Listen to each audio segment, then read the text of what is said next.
In this module, we will discuss the proper method for preparing and shipping electronic parts. First, inspection and cleaning. Confirm part descriptions, any available ID numbers, as well as interchange information on work order matches the part and any special instructions have been completed. Check for broken or missing components, which could include broken mounting tabs, missing broken or worn dials or buttons, cut wires or broken plugs. Remove any plug-in wires at their connection point. Wipe and dust the component, avoiding heavy liquid usage.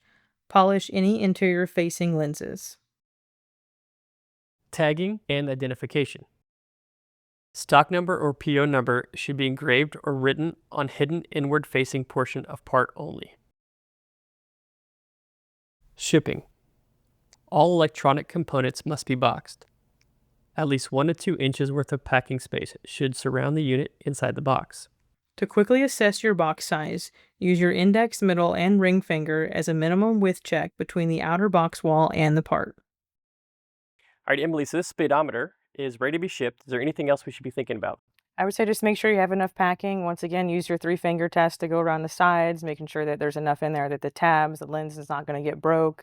And like the other parts, make sure we're writing the stock numbers, POs on the back side, not the front of the speedometer.